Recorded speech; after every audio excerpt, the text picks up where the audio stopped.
சரண் Krishna YouTube சேனலுக்கு உங்களை அன்புடன் வரவேற்கின்றேன். குலதெய்வம் உங்கள் வாழ்க்கையில் இப்படித்தான் காட்சி கொடுக்கும். அது என்ன என்பதை பற்றின தெளிவான விளக்கங்கள் இந்த வீடியோவில் பார்க்கலாம். ஒவ்வொருத்தவங்க வாழ்விலும் குலதெய்வம் அப்படிங்கிறது ரொம்பவே முக்கியமான ஒரு தெய்வம்.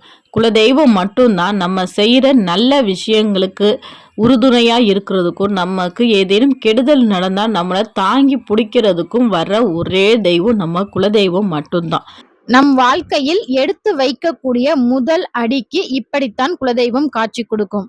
உங்க வாழ்க்கையில உங்க வாழ்க்கைக்கு தேவையான அடுத்த கட்ட முயற்சி நீங்க எடுத்து வைக்கிறதுக்கா இருக்கட்டும், இல்ல உங்க குழந்தைகள் திருமணம், இல்ல தொழில், இந்த மாதிரி எந்த முயற்சி நீங்க செய்ய போகும்போது ஒரு மங்களகரமான ஒரு பெண், நெற்றி நிறைய குங்குமம் வச்சு, இல்ல ஒரு சுமங்கலி பெண் உங்களை பார்த்து சிரித்த முகத்துடன் அப்படியே உங்களை ரோடை கிராஸ் பண்ணி போகும்போது, அது யாரெல்லாம் உங்களுக்கு தெரியாது, அந்த சிரித்த முகத்தோடு உங்களை வழி அனுப்புறதுக்காகவே நீ போகிற காரியம் வெற்றி ஆகணும் அப்படிங்கிறதுக்காக ஒரு உருவம் போகுது பார்த்தீங்களா, அதுதான் உங்கள் குலதெய்வம்.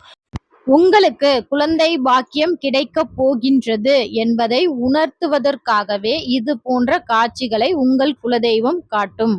அண்டை வீட்டில், அதாவது அடுத்த வீட்டில் உள்ள குழந்தைங்க உங்கள் வீட்டுக்கு விரும்பி ஓடி வர்றதா இருக்கட்டும், இல்லை கனவுல குழந்தைகள் சிரிக்கிறது, இல்லை உங்கள் வீட்டில் தவழ்ந்து கொண்டு போவது போல் இருப்பது, குழந்தைகளின் சிரிப்பு சத்தம், இதெல்லாம் தொடர்ந்து கேட்டுக்கொண்டே இருப்பது உங்கள் குலதெய்வம் உங்களுக்கு சீக்கிரமாகவே நான் உனக்கு குழந்தை பாக்கியம் கொடுக்க போகிறேன், அதற்கு நீ தயாராக இரு அப்படிங்கிறத உணர்த்துவதற்காக காட்சி கொடுக்கின்றது. உங்கள் குழப்ப நிலையை சரியாக குலதெய்வம் இப்படி காட்சி கொடுக்கும். உங்க பூஜை அறையில நீங்க போய் உங்க குலதெய்வ விளக்கு ஏற்றும் போது அந்த விளக்கு ரொம்ப பிரகாசமாக எரிவது, இல்லை நீங்க சாமி படத்துக்கு பூ வைக்கும் போது அந்த குழப்ப நிலைக்கு தீர்வு கிடைப்பது போல் நீங்க ஒரு விஷயம் நினைச்சிட்டு இருக்கும்போது பூக்கள் அந்த நேரத்தில் உங்க கை கிட்ட விழுவது, அது மட்டும் இல்லை, அந்த நீங்கள் பூஜை செய்யும்போது உங்கள் சுவாமி படத்துக்கு பின்னால் பல்லியை பார்ப்பது, நீங்கள் அதை ஒரு விஷயம் நீங்கள் பேசிக்கிட்டு இருக்கும்போது அதற்கு உத்தரவு கொடுப்பது போல் பள்ளி சத்தமிடுவது, இது அனைத்துமே உங்கள் குலதெய்வத்தின் காட்சிகள். உங்களுக்கு உடல் சார்ந்த ஏதேனும் ஒரு பிரச்சனை வரப்போகுது, ஒரு பெரிய பிரச்சனை வரப்போகுது அப்படிங்கிறத முன்னாடியே உங்கள் குலதெய்வம் உங்களுக்கு உணர்த்தும்.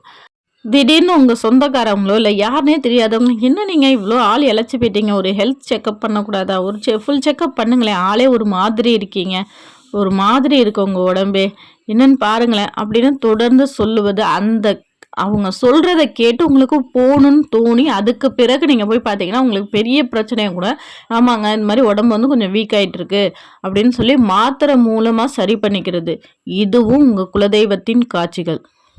இது போன்ற விஷயங்கள் உங்கள் வாழ்க்கையிலையும் நடந்துச்சுன்னா மறக்காமல் எங்களோட கமெண்ட் செக்ஷனில் ஷேர் பண்ணிக்கோங்க. கண்டிப்பா இது போல பல விஷயங்கள்ல உங்க வாழ்க்கையில குலதெய்வம் காட்சி கொடுத்துக்கிட்டே தான் இருக்கும். இது போன்ற அற்புதங்கள் உங்க வாழ்க்கையிலும் நடந்திருந்தா மறக்காம எங்களோட கமெண்ட் செக்ஷன்ல ஷேர் பண்ணிக்கோங்க. ஏன்னா நிறைய பேர் குலதெய்வத்தை பற்றின அருமை தெரியாமையே இருக்காங்க. நீங்க போடுற கமெண்ட்ஸை பார்த்து திருப்பி அவங்க குலதெய்வத்தை வணங்கினா அது உங்களுக்கு தான் நல்லது. கண்டிப்பா இந்த வீடியோ உங்களுக்கு பயனுள்ளதாக இருக்கும் என்ற நம்பிக்கையில் மற்றொரு வீடியோவில் சந்திக்கிறேன். இந்த வீடியோ உங்களுக்கு பிடிச்சிருந்தா லைக் பண்ணுங்க, ஷேர் பண்ணுங்க, மறக்காம சப்ஸ்கிரைப் பண்ணுங்க. சரண் கிருஷ்ணா யூடியூப் சேனல். நன்றி, வணக்கம்.